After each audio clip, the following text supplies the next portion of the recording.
అంటే మొత్తం బుర్రా పాడు ఉండాలి. ఇప్పుడు మనం గోవాలో ఉన్నాము.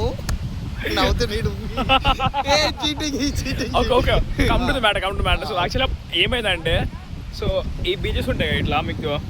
సో ఇవి చైర్స్ అని వేస్తారు బీచ్ పక్కనే, ప్లస్ వ్యూ బాగుంటుందని తాగడానికి కూర్చుంటారు అనమాట.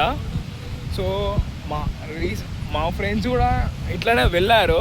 సో వెళ్ళారు, బొగ్గు ఒక్క బీరు డబుల్ ప్రైస్ ఉంటుంది. స్టార్టర్స్ అన్ని ప్రైస్ అన్ని సూపర్ అంటే వేరే చికెన్ 65 రూపీస్. చికెన్ 65 జస్ట్ మనకు 300 ఉంటాయి కదా, 1250. మా ఫ్రెండ్స్ ఫోన్ చేసి మాకు డబ్బులు అడుగుతున్నారు, అరే పని కొట్టుర్రా అని. మేము ఫోన్ యూజ్ చేయలేదు, మాకు తెలుసు కొడుకులు ఏదో లంగపండు, ఏదో గోవాకి వచ్చాం ఫీల్ హైప్ ఉండాలా, కాస్ట్లీ ఫుడ్ తినాలా, కాస్ట్లీ మంది తాగాలని గొప్ప పెట్టుకున్నారు.